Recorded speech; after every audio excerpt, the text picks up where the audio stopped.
Vocês já perceberam que, às vezes, Deus castiga seu povo com a natureza?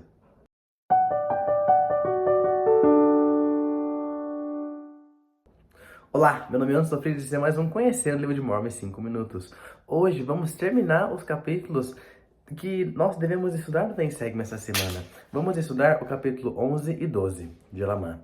É interessante que nesses dois capítulos, muitos anos se passam e a gente consegue ver claramente o ciclo de orgulho que acontece e se repete várias vezes aqui no livro de Mormon. Aqui no capítulo 11, a gente vê que o juiz supremo tinha morrido, as pessoas começaram a se tornar iníquas, houve muito bando de gadianton e o que acontece? Começam a se tornar iníquas.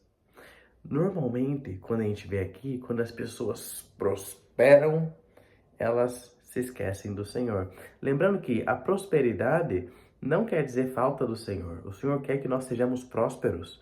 O Senhor quer que nós tenhamos tudo o que Ele quer conceder a nós. Mas, às vezes, a gente deixa, como a gente diz, subir para a cabeça. Isso sobe para a cabeça, a gente esquece de quem deu todas aquelas bênçãos para nós. Mas vamos lá. É interessante que isso estava acontecendo e Nefe pensou, não, isso não pode acontecer. Essas pessoas precisam se lembrar do Senhor. Ele falou, Senhor, que elas não lembrem de Ti porque elas estão morrendo, porque tá tendo guerras. Eu não quero que as pessoas morram assim, pela espada. E ele pensou, faz com que a terra seja castigada, que não chova. Isso foi o quê? Toda essa iniquidade continua até ali o 73º, ou seja, o ano 73 antes de Cristo. E ele clamou ao Senhor. E o que acontece? No ano 74, muita fome. Aqui no capítulo 5, no versículo 5. Versículo 6 fala que no ano 75 não produziu nada, muita fome. E muitos começaram a perecer, realmente morrer de fome, porque a terra não estava produzindo nada. Naquela época, ou sair da terra, ou sair da terra. Não tinha um mercado. Mas se tivesse um mercado, tem que sair da terra. E aí, Nefe vê que o pessoal tá sofrendo bastante. Já se passaram o quê? 2 anos, talvez 2 anos e um pouquinho, 2 anos e meio. Ele fala, Senhor, tá. Ele ora, ó Senhor, ó Senhor, ó Senhor, ó Senhor. Ele repete várias vezes e pede pro Senhor, falando, ó Senhor, eles estão se arrependendo. Porque com essa peste, com essa dificuldade, eles passaram a se lembrar do Senhor. Então a gente vê que a gente é orgulhoso, se esquece do Senhor, o Senhor nos castiga e a gente começa a se lembrar e volta. Então a gente aprende que algumas vezes o Senhor prova e castiga os homens com as forças da natureza. Deus tem todo o poder, tem todo o conhecimento. Então aqui ele viu que seria dessa forma que seria útil para que as pessoas se lembrassem do Senhor. Então pode acontecer. Claro que existem muitos desastres naturais, a gente não sabe todas as causas, porque isso aconteceu, mas em alguns casos a gente sabe que é o Senhor provando o povo dele, fazendo com que o povo volte a se lembrar e a louvar ao Deus verdadeiro.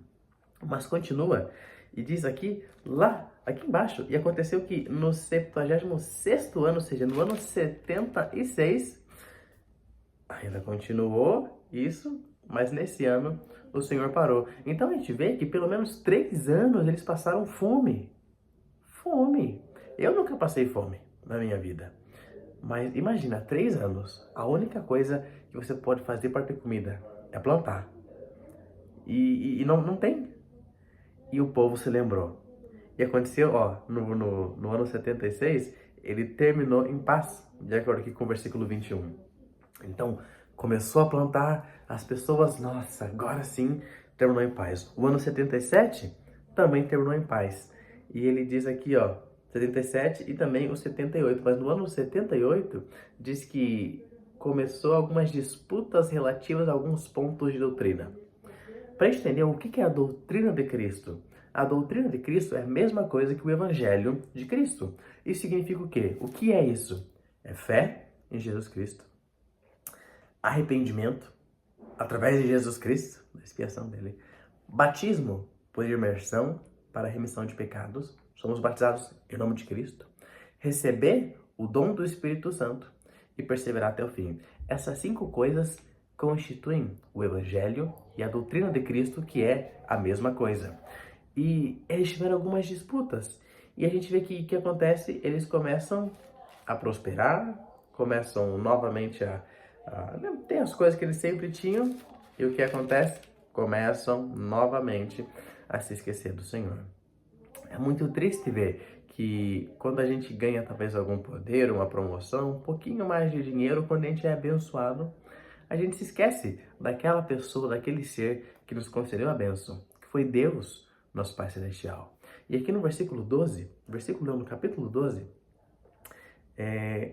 o Senhor fala o motivo de ele ter castigado essas pessoas. Ele fala no versículo 3, e assim vemos que o Senhor não castiga seu povo com numerosas aflições. Sim, se não fere com morte, com terror e com fome, com toda a sorte de pestilência, deles não se lembram. E não é assim com a gente? É interessante que a gente passa por muitas dificuldades, muitas aflições na vida. E quando a gente tem uma oposição, a gente enxerga com mais clareza aquilo que a gente quer. A oposição nos ajuda a focar no que realmente mais importa. Vocês já perceberam isso? A gente está sofrendo, a gente se volta para o Senhor. As outras coisas externas não fazem tanta diferença. A gente se volta, a gente ora, a gente jejua, a gente se esforça. E tá aí. A oposição é necessária. Com certeza tem que ter o bem, tem que ter o mal, mas quando temos oposição em nossa vida, talvez seja por causa de nossos próprios erros, mas com certeza algumas dessas vezes é porque o Senhor quer que a gente tenha clareza e se volte a Ele. Então, se você está se sentindo muito abençoado hoje, durante essa semana, continue com a mesma fé que você teria se estivesse durante uma dificuldade. Esse é o vídeo de hoje, pessoal, e até a próxima.